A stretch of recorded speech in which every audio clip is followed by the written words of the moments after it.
Black board education में आप सभी का बहुत बहुत स्वागत है। आज क्लास 12th बायोलॉजी के second chapter sexual reproduction in flowering plants के एमसीक्यू को डिस्कस करेंगे। ये इस चैप्टर का चौथा एमसीक्यू होगा। इसके पहले ऑलरेडी 3 वीडियोस इस चैप्टर में अपलोड किए जा चुके हैं। इसके अलावा 12th बायोलॉजी के और भी चैप्टर्स के एमसीक्यू ऑलरेडी अपलोड हो चुके हैं। अगर अभी तक आपने नहीं देखा है तो एक बार प्लेलिस्ट को ज़रूर चेकआउट करिए।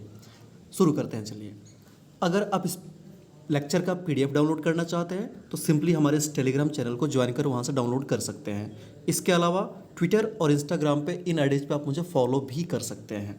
चलिए, आज का पहला क्वेश्चन, मतलब आज का पहला है लेकिन इस सीरीज में इस चैप्टर के 97वां क्वेश्चन है। इसके पहले टोटल 96 क्वेश्चन को डिस्कस हम कर चुके हैं। पहला क्वेश्चन है, कौन सा डिप्लॉयड है? डिप्लॉयड का हिंदी होता है द्विगुणित। कौन सा डिप्लॉयड है? पहला ऑप्शन है परागकण, दूसरा है एग, तीसरा है मेगास्पोर, चौथा है एमएमसी। देखिएगा, इसमें मैं सबका बता दे रहा हूँ कौन सा डिप्लॉयड है, कौन सा हैप्लॉयड है, अगुणित द्विगुणित दोनों बता दे रहा हूँ। ध्यान दीजिएगा, जो परागकण होते हैं, परागकण वो होते हैं अगुणित, हैप्लॉयड होते हैं, जिसको आप लोग एन से लिखते हैं। अच्छा, हैप्लॉयड और डिप्लॉयड में अंतर क्या है? तो डिप्लॉयड मतलब जिसमें 2 सेट ऑफ क्रोमोसोम्स होते हैं। क्या होते हैं? 2 सेट ऑफ क्रोमोसोम्स, और इन्हें 2n से लिखा जाता है। और अगुणित माने जिसमें एक ही सेट क्रोमोसोम्स का होता है, जिसे n से लिखा जाता है। चलेगा? यही फर्क होता है। तो जहाँ भी डिप्लॉयड होगा वहाँ 2n होगा, हैप्लॉयड होगा तो वहाँ n होगा। तो परागकण हैप्लॉयड होता है, इसलिए n यहाँ पे लिखा गया है। एग सेल्स जो होती है ये भी चूंकि फीमेल गैमेट को रिप्रेजेंट करती है तो ये भी हैप्लॉयड होती है, अगुणित होती है, अगेन एन। मेगास्पोर भी एन, मतलब ये भी अगुणित है। लेकिन एमएमसी जो है, मदर सेल्स जो होता है, माइक्रो स्पोर या मेगास्पोर मदर सेल जो होता है वो डिप्लॉयड होता है, दैट मीन्स 2n। तो क्वेश्चन क्या पूछा गया था ये सभी याद रखिएगा, क्योंकि ज़रूरी नहीं है कि आपसे एग्जाम में एमएमसी के बारे में ही पूछा जाए, कुछ और भी पूछा जा सकता है, इसलिए इन चारों को आप लोग याद रखेंगे। कौन सा डिप्लॉयड पूछा गया था इस तरीके से, इसका सही जवाब क्या होगा? Option A, MMC. दूसरा क्वेश्चन देखते हैं, अंडाशय के अंदर का उत्तक भाग जो ओव्यूल के साथ जुड़ा होता है क्या कहलाता है? क्वेश्चन फिर से, अंडाशय के अंदर का उत्तक भाग जो ओव्यूल से जुड़ा होता है क्या कहलाता है? पहला ऑप्शन है फ्यूनिकल, दूसरा है हाइलम, तीसरा है प्लेसेंटा, चौथा है चैलेजा। इस क्वेश्चन को करने के लिए मैं एक पहले फिगर दिखा रहा हूँ, अच्छे से इस चीज़ को ध्यान रखिएगा। यहाँ देखिए, ये है जिस स्ट्रक्चर की बात करी जा रही थी, अंडाशय की बात करी जा रही थी, ये हो गया। यहाँ देखना, हाइलम को अगर पूछा गया तो हाइलम देख रहे हैं, ये वाला स्ट्रक्चर कहलाता है। ठीक है, चैलेजा पॉसिबल नहीं है क्योंकि ये सबसे नीचे वाला हिस्सा होता है। ठीक, तो हाइलम होगा नहीं, चैलेजा होगा नहीं। उसके बाद से जो तीसरा ऑप्शन है प्लेसेंटा, वो प्लेसेंटा इसमें कहीं भी होता नहीं है। प्लेसेंटा से ये फ्यूनिकल जुड़ता है। देख रहे हो, जो यहाँ पे देख रहे हैं ना स्ट्रक्चर फ्यूनिकल, ये फ्यूनिकल जुड़ता है। इस तरीके से इसका सही जवाब होगा ऑप्शन ए, फ्यूनिकल। और एक बात और ध्यान देंगे, जो आपके सब्जेक्टिव अगर एग्जाम्स होते हैं तो वहाँ पे ऐसे फिगर बनाने के लिए भी क्वेश्चन आ सकता है, तो इस फिगर को एक बार अच्छे से ड्रॉ भी आप लोग कर लेंगे। 99वां क्वेश्चन है, 99 नंबर, निम्नलिखित में विषम या बेमेल को चुने। ऑड वन आउट, जो बेमेल होता है उसको आपको सेलेक्ट करना होता है। चलेगा? अब देखिए अच्छे से, पहला ऑप्शन है आर्कियोस्पोरियम, दूसरा है ओगेनियम, तीसरा है ओव्यूल, चौथा है एंथ्रेडियम। अब देखिए इसमें ध्यान से, ऑड वन आउट है, मतलब जो विषम है, जो बेमेल है, उसको अलग करना है। तो ऐसे क्वेश्चंस के ना बहुत अलग अलग आधार पे बेमेल चुना जा सकता है, और हर केस में हो सकता है कि आपका आंसर इससे वेरी करे, इसमें कोई दो राय नहीं है। लेकिन मैं किस हिसाब से करूँगा उस हिसाब से आप यहाँ से ऑड को बाहर कर सकते हैं। ध्यान दीजिएगा, यहाँ पे पहला जो है आर्कियोस्पोरियल जो है वो ओव्यूल से जुड़ा होता है। किससे जुड़ा होता है? ओव्यूल से। चलेगा? और इसलिए बस आप इतना ध्यान रखिएगा कि ये ओव्यूल से कनेक्टेड है, मतलब जो फीमेल गैमीट होता है उससे ये कनेक्टेड होता है। कौन? पहला आर्कियोस्पोरियल। चलेगा? अब देखो दूसरा ऑप्शन देखते हैं, यहाँ पे ओगेनियम होता है। ये क्या है? देखो, the female sex organ of certain algae and fungi, typically a rounded cell or sac containing one or more oospores. देखिए ये भी फीमेल सेक्स ऑर्गन है, किन का? तो कुछ एल्गीज और फंगस का। ध्यान रखिएगा फीमेल सेक्स ऑर्गन है, और पहले वाला भी क्या था? फीमेल सेक्स ऑर्गन से ही जुड़ा हुआ था। दो ऑप्शन अभी तक हमने देखा और दोनों फीमेल सेक्स ऑर्गन से ये जुड़े हुए हैं। तीसरा ओव्यूल, ओव्यूल के बारे में मुझे बताने की ज़रूरत नहीं है, कंप्लीटली फीमेल सेक्स ऑर्गन को ये रिप्रेजेंट करता है। चौथा है एंथेरेटी, थोड़ा इसको देखिएगा आप लोग ध्यान से, ये सभी डेफिनेशन आप लोग जरूर लिख लीजिएगा, नहीं तो बाद में समझ नहीं आएगा। एंथेरेटियम है the male sex organ of algae, mosses, ferns, fungi and other non flowering plant. ध्यान दीजिएगा क्या है, यहाँ देखो मेल सेक्स ऑर्गन, ध्यान दे रहे हो ना? अभी तक तीन ऑप्शन जो हमने देखा था वो फीमेल सेक्स ऑर्गन को कहीं ना कहीं असिस्ट करता था या रिप्रेजेंट करता था, लेकिन ये मेल सेक्स ऑर्गन होता है किसका? तो एल्गी या मॉसेस का, या वैसे प्लांट्स का जिसमें फ्लावर्स नहीं होते हैं। चलेगा? तो इस तरीके से इन सब में ये जो ऑप्शन है ऑप्शन डी वो ऑड लग रहा है, क्योंकि ये मेल को रिप्रेजेंट करता है, बाकी तीनों में फीमेल में ये असिस्ट करते हैं या फीमेल सेक्स ऑर्गन होते हैं। तो ऑड कौन हो गया? चौथा ऑप्शन ना, जो मेल से कनेक्टेड है, इसलिए 99 का सही आंसर होगा ऑप्शन डी। चलेगा? चलिए 100 क्वेश्चन देखते हैं। माइक्रोपाइल किस में पाया जाता है? पहला ऑप्शन है ओव्यूल, दूसरा है सीड, तीसरा है दोनों, चौथा है फल। तो देखिएगा माइक्रोपाइल जो होता है ना वो ओव्यूल में तो होता ही होता है, कन्फर्म है, इसके साथ सीड में भी पाया जाता है, ओव्यूल एंड सीड दोनों में पाया जाता है। इस तरीके से 100 का सही जवाब होगा ऑप्शन सी, दोनों। ध्यान रखेंगे आप लोग, अगर आप बोर्ड के एग्जामिनेशन के लिए तैयार हो रहे हैं तो वहाँ पे अगर कहीं ऐसा ऑप्शन दिखे दोनों, तो वहाँ मोस्ट प्रोबेबिलिटी है कि यही उसका ऑप्शन होने वाला है, दोनों। लेकिन मैं फिर बता रहा हूँ कि ये ज़रूरी नहीं है हर केस में ऐसी बात सही ही निकले, ये ट्रिकी चीज़ होता है, कई बार सही निकलता है, कई बार नहीं निकलता है। तो मैं रेकमेंड करूँगा कि अगर आपको नॉलेज है तो उस हिसाब से जाए, नहीं पता है और बनाना ही है वाली स्थिति है, तब आप दोनों देख के ऑप्शन को टिक कर सकते हैं, चल जाता है। चलिए 101 मादा गैमेटोफाइट दिखाता है। ऑप्शन है मादा गैमेटोफाइट दिखाता है। इसके में ऑप्शन जो है पहला ओव्यूल, दूसरा है एम्ब्रियो सैक, तीसरा है मेगा स्पोर मदर सेल, चौथा है मेगा स्पोरोफिल। तो ध्यान दीजिएगा इसमें मादा गैमेटोफाइट की बात करी जा रही है, इसलिए इसका सही जवाब होगा ऑप्शन बी, एम्ब्रियो सैक। जो मादा गैमेटोफाइट को दिखाता है उसे क्या बोलते हैं? एम्ब्रियो सैक बोलते हैं। ये सभी फिगर्स और जो डेफिनेशंस है इनको अच्छे से नोट डाउन करिएगा, ये बहुत इंपॉर्टेंट है, इसके बिना आपका काम चलने वाला नहीं है। 102 नंबर क्वेश्चन देखते हैं। निषेचन के समय किसी प्रारूपिक द्विबीज पत्र के मादा गैमेटोफाइट होते हैं। क्वेश्चन फिर पढ़ रहा हूँ। निषेचन के समय किसी प्रारूपिक द्विबीजपत्र के मादा गैमेटोफाइट्स होते हैं। ऑप्शन है पहला 8 केंद्रकीय 7 कोशीय, दूसरा 7 केंद्रकीय 8 कोशीय, तीसरा 7 केंद्रकीय 4 कोशीय और चौथा 8 केंद्रकीय 8 कोशीय। ध्यान रखिएगा कि जो भी ये मादा गैमेटोफाइट होता है निषेचन के समय, एक टिपिकल पॉलीगोनम जो भी है इसमें, उसमें हमेशा 7 कोशिया स्ट्रक्चर होता है। तो अगर 7 कोशिया वाला देखिएगा, यहाँ 4 दिख रहा है तो ये होगा नहीं, यहाँ 8 है तो होगा नहीं, ये 8 है तो होगा नहीं, तो ऑप्शन क्या बचा? Option A, 8 केंद्रकीय 7 कोशीय। इसमें ये फैक्ट भी याद रखिएगा 8 केंद्रकीय, क्योंकि इससे जुड़ा हुआ एक क्वेश्चन और आने वाला है। तो एक मादा गैमेटोफाइट में इस केस में क्या होते हैं? 8 केंद्रकीय 7 कोशीय होते हैं।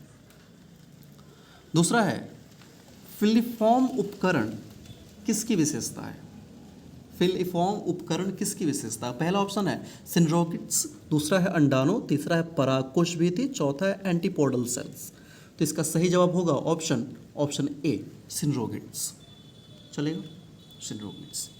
अच्छा, अगर आप हमारे चैनल पर नए हैं तो एक बार सब्सक्राइब जरूर कर लीजिएगा, इससे हमें मोटिवेशन मिलता है।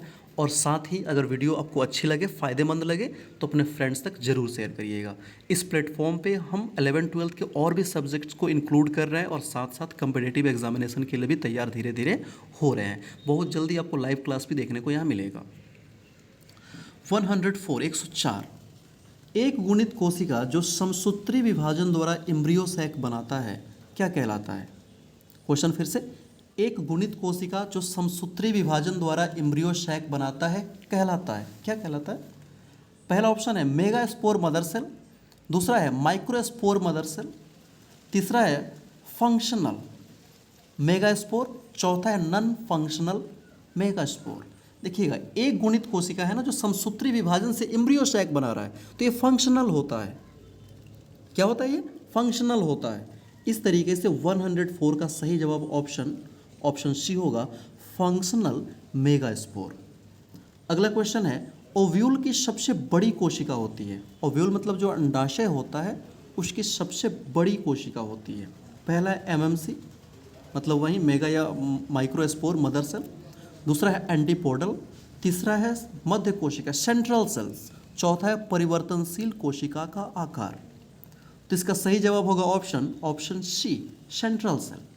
जो सेंट्रल सेल होता है वो ओव्यूल का सबसे बड़ा सेल होता है, सबसे बड़ी कोशिका होता है। 106 नंबर क्वेश्चन है किसी सामान्य द्विबीजपत्री भ्रूणकोश में केंद्रक का अरेंजमेंट होता है। जो केंद्रक होता है द्विबीजपत्री भ्रूणकोश का, उसका अरेंजमेंट किस प्रकार का होता है? पहला है 3+3+2, दूसरा है 2+3+3, तीसरा है 3+2+3, चौथा है 2+4+2।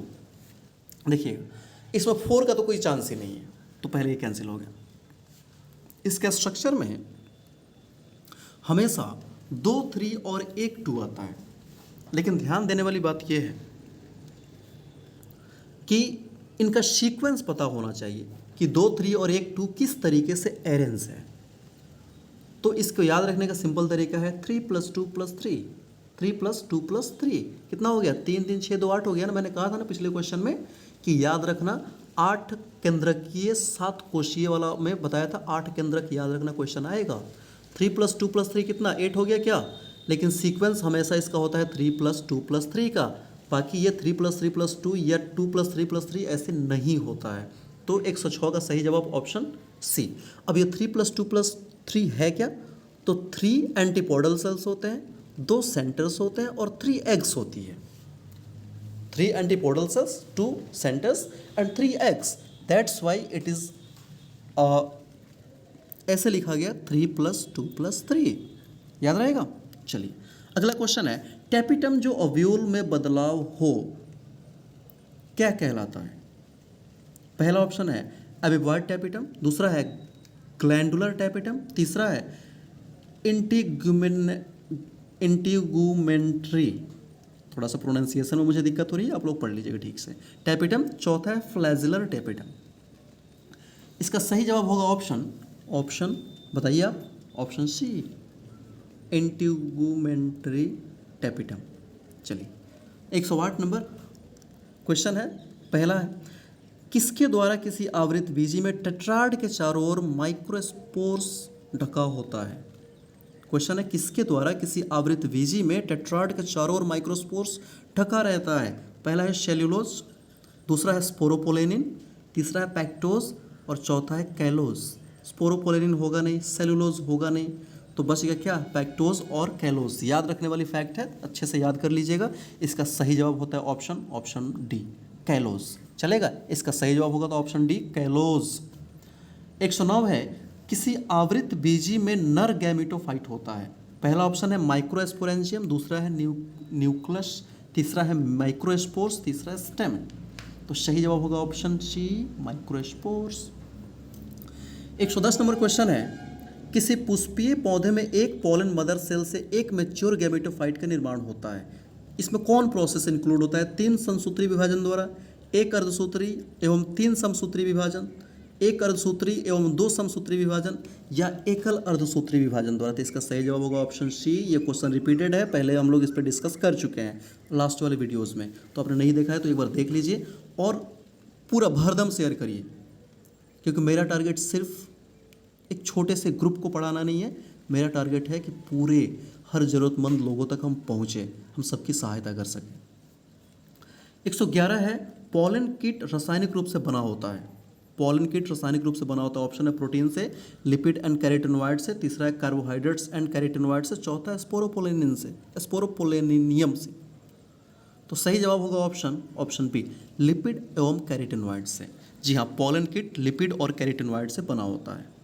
अगला है ऑटोगैमी के लिए उपयुक्त होता है। ऑटोगैमी के लिए उपयुक्त होता है। आपका इसमें ऑप्शन दिया गया है, पहला हेमोगैमी, दूसरा हेटेरोस्टाइल, तीसरा डाइकोगैमी, चौथा स्वबंध्यकरण। तो सही जवाब होगा ऑप्शन ए हेमोगैमी। ऑटोगैमी के लिए अनुकूल क्या होता है? तो हेमोगैमी होता है।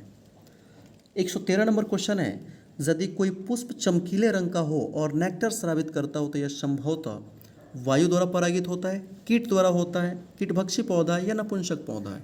ध्यान रखिएगा, पुष्प अगर चमकीले हैं और नेक्टर रिलीज कर रहे हैं, इसका मतलब वो कीटों को आकर्षित करना चाहते हैं। और क्यों करना चाहते हैं? क्या इसलिए कि आकर देखो कैसा सुंदर फूल है? नहीं। क्या इसलिए कि आकर नेक्टर लेके जाओ? नहीं। उनका वहाँ एक हिडन एम्बिशन होता है कि ये दिखा के, फूल को अच्छे दिखा के और नेक्टर को यहाँ रख के हम कीट को आकर्षित करते हैं जिससे पॉलिनेशन संभव हो। तो ऐसे गुण वाले पौधे कीट परागित होते हैं, कीट द्वारा परागित होते हैं। तो 113 का सही जवाब ऑप्शन बी हुआ। 114 है, बीज चोल खाया जाता है किस फल का? ऑप्शन है शरीफा का, सेब का, नारंगी का, इनमें से सभी। तो इस क्वेश्चन को मैं नहीं बताऊंगा, इसके बदले मैं पूरा एक टेबल ही दे देता हूँ। उस टेबल को आप लोग याद कर जाइएगा। मतलब होता है ना, मांगे तो 1 रुपये मिल गया 50 रुपये, तो भाई ले लो, कोई बात नहीं है, मेरा काम ही है देना। देखो यहाँ लिखा गया फल और उनके खाने योग्य भाग। सेब नाशपाती का, मांसल पुष्पासन आम का, मध्य फल भीति, गेहूँ मक्का का, भ्रूणपोष, लीची, सिंघाड़ा, काजू, भिंडी, भिंडी का भी है, देख रहे हैं? हाँ, भिंडी का संपूर्ण भाग ही खा जाता है आदमी। केला है, अंगूर है, मूंगफली है, नारियल है, अखरोट है, खीरा, तरबूज, नारंगी, कटहल, देख रहे हैं? नारंगी का रसदार रोम होता है। फिर शरीफा, जो कि आपसे क्वेश्चन में ये है, अमरूद, पपीता, टमाटर। ये ऐसे आपको टोटल 19 दिए गए हैं, अच्छे से याद कर लीजिएगा। और इसके बाद से कम ये क्वेश्चन जो आपके सामने दिया गया था, बीज चोल खाया जाता है, ये तो मैं बताने वाला हूँ नहीं, क्योंकि पूरा टेबल देखने के बाद से आपसे नहीं बनेगा तो फिर जय श्री राम।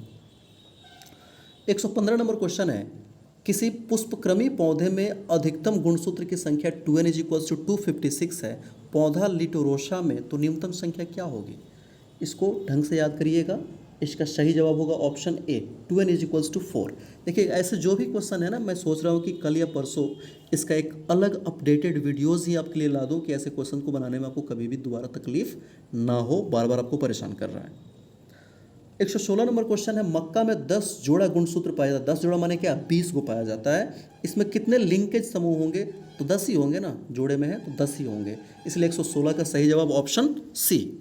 117 मतलब किसी परागकण का बाहरी सतह में से किस प्रतिरोधी पदार्थ का बना होता है? ऑप्शन है टैनिन, पैक्टोसेल्यूलोज, स्पोरोपोलेनिन और लिग्निन। तो सही जवाब क्या होगा? स्पोरोपोलेनिन का बना होता है। परागकण का बाहरी सतह स्तर स्पोरोपोलेनिन का बना होता है। और आपको पता है ये बहुत ही कठोर कार्बनिक पदार्थ है, बहुत ही कठोर है, जल्दी से खत्म नहीं होता है ये। अगला क्वेश्चन है, और कहाँ गया भाई? 18। चलो, किसी ओव्यूल में एम्ब्रियो सैक, माइक्रोपाइल और फ्यूनिकल यदि एक सीधी रेखा में हो तो इसे क्या बोलते हैं? तो ऑप्शन देखने के पहले यहाँ देख लेते हैं ना। हाँ, a completely straight ovule with the micropyle at the apex type of, क्या कहलाता है? ऑर्थोट्रोपस कहलाता है। तो इसका सही जवाब क्या होगा? ऑप्शन है ऑर्थोट्रोपस। दूसरा है, यदि ओव्यूल मुड़ा हुआ हो तथा भ्रूणकोश घोड़े की नाल नुमा में हो तो इसे क्या कहते हैं? चलो इसका भी देख लेते हैं। देखो यहाँ पे एम्फिट्रोपस है, ये partly inverted ovule turn back 90 degrees on it's stack, क्या कहलाएगा? एम्फिट्रोपस कहलाएगा ये। इसलिए इसका सही जवाब क्या होगा? Option C. चलेगा? चलिए 120 नंबर क्वेश्चन देखते हैं। यदि परागकण का स्थानांतरण वायु द्वारा होता है इसे क्या बोलते हैं? बहुत सिंपल क्वेश्चन है, आप लोग अच्छे से इसको बना सकते हैं। पहला एनीमोफिल, दूसरा है एंटीमोफिल, तीसरा है ऑर्निथोफिली, चौथा है माइरमेकोफिली। पढ़ लीजिएगा ध्यान से आप लोग। तो इसका सही जवाब होगा ऑप्शन ए एनीमोफिल। चले 121 चलते हैं। निम्नलिखित में से किसमें क्लेस्टोगैमी होता है? ऑप्शन है धतूरा, पिटूनिया, कोमोलिना और ग्लैडियोलस। ऑप्शन सही होगा कोमेलिना। 122 नंबर क्वेश्चन है, यदि परागण एक ही पौधे के दो पुष्पों के बीच हो रहा है, मतलब पौधा एक ही है लेकिन दो अलग अलग फूल है उसी पौधे के, और उनके बीच हो रहा है, तो उसको क्या बोलते हैं? ऑप्शन है जीनोगेमी, दूसरा है जीटोनोगेमी, दूसरा है पोरोगेमी और इंटेमोफिली। तो सही जवाब होगा ऑप्शन बी, जीटोनोगेमी। चलेगा? तो ये रहा आज का 122 क्वेश्चंस का ग्रुप। आई होप आपको काफ़ी अच्छा लगा होगा। इसमें अभी भी मुझे कम से कम 50 से 60 क्वेश्चंस करवाने हैं आप लोगों से, इसके बाद ये चैप्टर आप लोगों से तैयार हो पाएगा। आई होप आपको अच्छा लगा होगा। Thank you for watching, thank you very much.